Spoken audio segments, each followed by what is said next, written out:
Hello friends, आइए आज हम लोग इतिहास विषय के एक चैप्टर है, इसको बोलते हैं हिस्ट्री। यानी हिस्ट्री का एक चैप्टर है और यह चैप्टर जो है इंडस वैली सिविलाइजेशन है। इसको हिंदी में बोलते हैं सिंधु घाटी सभ्यता। देखिएगा, सिंधु घाटी सभ्यता के बारे में सबसे पहले हम जानेंगे कि इसका विषय में, यानी सिंधु घाटी सभ्यता के विषय में सबसे पहले पता किसने लगाया। देखिएगा, सिंधु घाटी सभ्यता के विषय में सबसे पहले पता जो है चार्ल्स मेसन ने 1826 ईस्वी में लगाया। यानी सिंधु घाटी सभ्यता, जिसको बोलते हैं इंडस वैली सिविलाइजेशन के विषय में सबसे पहले पता किसने लगाया? चार्ल्स मेसन ने। कब? 1826 ईस्वी में।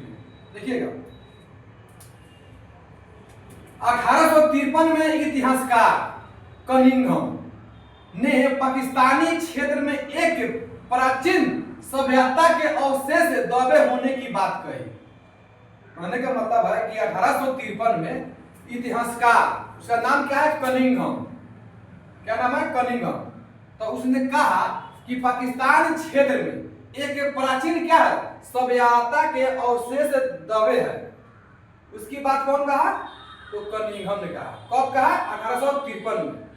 आगे देखिएगा, लेकिन 1856 में रेलवे निर्माणकारियों, यानी रेलवे निर्माणकारियों के दौरान लाहौर से कराची, यानी उस समय जो रेलवे का निर्माण हो रहा था, लाहौर से कराची हो रहा था, तो उस समय रेलवे निर्माणकारियों के ने कहा कि सिंधु सभ्यता के अवशेष प्राप्त हुए हैं, परंतु सभ्यता की खोज 1921 में, यानी सभ्यता की खोज 1921 में दयाराम साहनी, यानी दयाराम साहनी के द्वारा, ठीक है, दयाराम साहनी के द्वारा, यानी हड़प्पा सभ्यता का खोज किस द्वारा किया गया? दयाराम साहनी के द्वारा। और हड़प्पा जो था पहला सभ्यता था। यानी कहने का मतलब है कि सिंधु घाटी का पहला सभ्यता कौन था? हड़प्पा सभ्यता। और हड़प्पा सभ्यता की खोज 1921 में दयाराम साहनी के द्वारा किया गया। लेकिन दूसरा सभ्यता, यानी दूसरा स्थल मोहनजोदड़ो था। क्या था? मोहनजोदड़ो। और इसका खोज जो है एक साल बाद, यानी 1922 में रखालदास बनर्जी ने किए। यानी सिंधु घाटी सभ्यता में पहला सभ्यता कौन था? हड़प्पा सभ्यता। हड़प्पा सभ्यता का खोज किसने किया? 1921 में दयाराम साहनी। लेकिन एक साल बाद 1922 में मोहनजोदड़ो की खोज रखालदास बनर्जी ने की। चलिएगा, देखिएगा, मोहनजोदड़ो के बारे में थोड़ा हम लोग और जानते हैं। देखिएगा, मोहनजोदड़ो को 1980 में, यानी 1980 में यूनेस्को की विश्व विरासत सूची में रखा गया। यानी मोहनजोदड़ो को यूनेस्को, इसको बोलते हैं विश्व विरासत सूची में कब रखा गया? तो 1980 में रखा गया। देखिएगा, मोहनजोदड़ो सिंधु सभ्यता का सबसे बड़ा स्थल है। मोहनजोदड़ो जो है सिंधु सभ्यता का सबसे बड़ा स्थल है। देखिएगा, मोहनजोदड़ो जो है वह सिंध भाषा का शब्द है। मोहनजोदड़ो किस भाषा का शब्द है? सिंध भाषा का शब्द है, जिसका अर्थ होता है मृतकों का टीला। क्या होता है? मृतकों का टीला। इंग्लिश में बोलते हैं मॉन्ड ऑफ डेड बॉडीज। क्या बोलते हैं? मॉन्ड ऑफ डेड बॉडीज। यानी क्वेश्चन पूछता है कि मोहनजोदड़ो का अर्थ क्या होता है, तो बोलेंगे मॉन्ड ऑफ डेड बॉडीज, यानी मृतकों का टीला बोला जाता है इसको। चलिए थोड़ा और देखते हैं कि सिंधु घाटी सभ्यता, यानी इंडस वैली सिविलाइजेशन को 3 भागों में बांटा गया है। देखिएगा, पूर्व हड़प्पा काल जो 3500 बीसी से 2500 बीसी माना जाता है। इसमें राखीगढ़ आता है, बनवाली आता है, कालीबंगा आता है। दूसरा हड़प्पा कालीन, यानी हड़प्पा कालीन सभ्यता। इसका टाइम पीरियड जो है 2500 बीसी से लेकर 1750 बीसी माना जाता है। इसमें हड़प्पा आता है, मोहनजोदड़ो आता है, लोथल आता है, सुरकोटदा आता है, धौलावीरा आता है, तीसरा है उत्तर हड़प्पा कालीन सभ्यता। इसका टाइम पीरियड जो है 1750 बीसी से लेकर 1200 बीसी। देखिएगा यहाँ पर बीसी टर्म का मतलब होता है बिफोर क्राइस्ट। क्या होता है? Before Christ. बीसी का मतलब होता है बिफोर क्राइस्ट, यानी ईसा मसीह के जन्म के पहले के डेट को बोलते हैं बीसी बोलते हैं, और ईसा मसीह के जन्म के बाद को बोलते हैं एडी, यानी एनो डोमिनी बोलते हैं। देखिएगा उत्तर हड़प्पा कालीन सभ्यता में रामपुर आएगा, रोपर आएगा, हुलास आएगा, आलमगीरपुर आएगा और भगवानपुर आएगा। इसके बारे में थोड़ा और जानते हैं। देखिएगा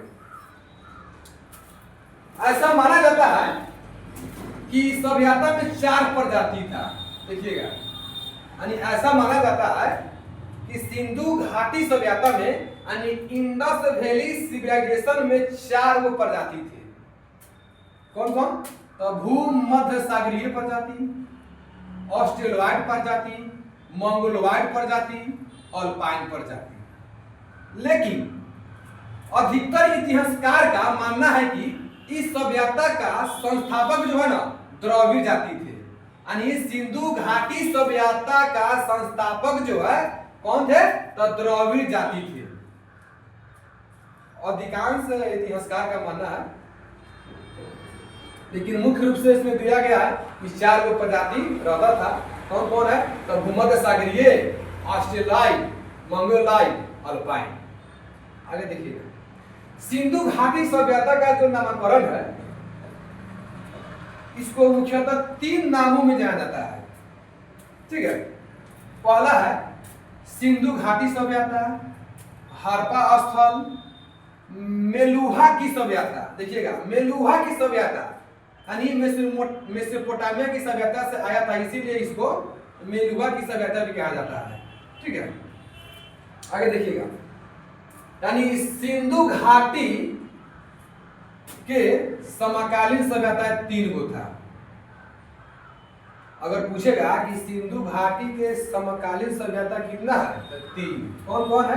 तो मेसोपोटामिया की सभ्यता, मिस्र की सभ्यता और चीन की सभ्यता। देखिएगा मेसोपोटामिया की सभ्यता जो है ना ये सबसे प्राचीनतम माना जाता है, और यह डजला फराट नदी के किनारे है। लगभग यह 6000 बीसी क्या है पुराना है। कौन? तो मेसोपोटामिया की सभ्यता किस नदी के किनारे है? तो डजला फराट। मिस्र की सभ्यता जो है नील नदी के किनारे है। चीन की सभ्यता है हुआंग हो यानी चीन की नदी है इसके किनारे है। देखिएगा एक और बात कि मेसोपोटामिया की सभ्यता को हम लोग सुमेरियन की सभ्यता भी बोलते हैं, यानी मेसोपोटामिया की सभ्यता को हम लोग सुमेरियन की सभ्यता भी कहते हैं, यानी सुमेरियन की सभ्यता के नाम से भी जाना जाता है। और मेसोपोटामिया जो है इसका अगर देखेंगे स्थिति किस देश में है तो अभी में पड़ता है ईरान में। कहां पड़ता है? ईरान में। तो ये रहा सिंधु घाटी सभ्यता, यानी इसको इंग्लिश में बोलते हैं इंडस वैली सिविलाइजेशन के बारे में कुछ जानकारी। आई होप मैं ऐसा करता हूं कि आप लोग जान रहे होंगे कि सिंधु घाटी सभ्यता आखिर क्या है, इसका खोज कौन किए थे, कितने भागों में बांटा गया है, इसके कितने समकालीन सभ्यताएं थी। तो फिर मिलते हैं अगले वीडियो में। जय हिंद, जय भारत।